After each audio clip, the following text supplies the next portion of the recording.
Hey guys, what is up? Welcome back to another all-new Hybrid News Now.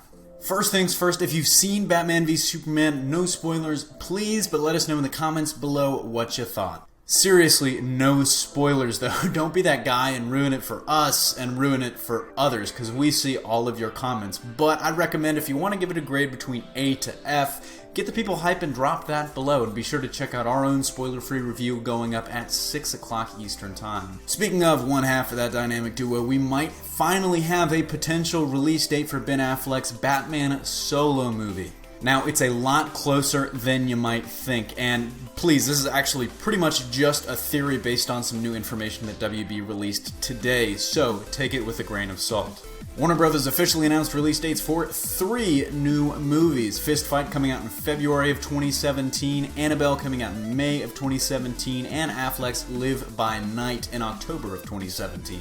But with those 3, Warner's has apparently staked out August 11th, 2017 for a quote-unquote event film. For those of you that don't know, an event film is any movie that's release is so big it's kind of a spectacle unto its own, like say a big summer blockbuster or a highly anticipated sequel. And with this, I'm going out on a limb to say that with all the good press surrounding Ben Affleck's portrayal of Batman and Batman v Superman right now, I predict at least that date is being reserved for Ben Affleck's solo Batman movie. Now, in 2017, we're already getting Wonder Woman in June and then Justice League later in November. Within that 5-month span, could they really fit in another movie? And honestly, it'd be tight production-wise, but I think they could do it. And the only other thing I can think of that fits that event film criteria is maybe a Creed or Mad Max sequel. Of course, let me know your thoughts on this theory in the comments section below, and, you can call me out if I'm just reaching like Mr. Fantastic here. In our next story, another Marvel show might be inbound, and one that I don't think a lot of us were expecting. And this comes to us from Kira McAvoy, a Scottish artist who primarily makes film posters, promo art, and that type of stuff. And she might have let the cat out of the bag in a big way with a series of tweets that began with this.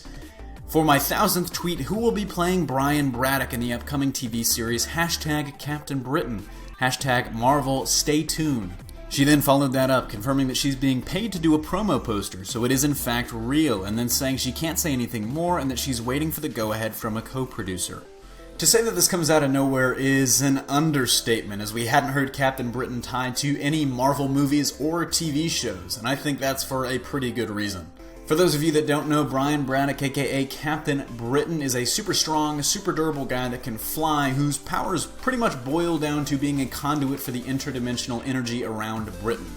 And as you can probably figure out, I don't really think that's going to translate to network TV too well. And it could be a Netflix series, I guess, but it doesn't really fit the tone of the Netflix shows that we've seen so far. I'm honestly very curious to get your guys' opinion on this. Captain Britain, yay or nay, and in a TV show, no less, yay or nay. In our last bit of news, there's been a lot of talk this week about a potential Daredevil Season 3, a Punisher series, and much, much more. But one thing you apparently shouldn't be expecting is an Elektra solo series. In an interview with IGN, Elodie Yung, aka Elektra herself, broke down why she doesn't expect there to be a solo outing for Elektra and why she really doesn't even want one. Let's check out her quote. "I love Elektra. I really have a special place in my heart for her. It was very enjoyable for me to discover her and to adapt her for this project and bring myself to this character, so I have a special spot for her. Having my own show, it's not something that I think of. It's not. I think I would choose to do things because they are interesting, because I like a character, or because it's very well written, or because it makes sense. So that's my answer." She did go on to say that she'd love to appear in The Defenders, and kind of hinted that there's a more villainous path in store for her character as she talked about the prospect of confronting those 4 heroes. So that wraps it up for another Hybrid News Now. Don't forget to smash that like if you like what you saw, subscribe for more great content every single day, and maybe consider supporting us on Patreon for some cool exclusives. Signing off, this is CJ, and I look forward to seeing you tomorrow.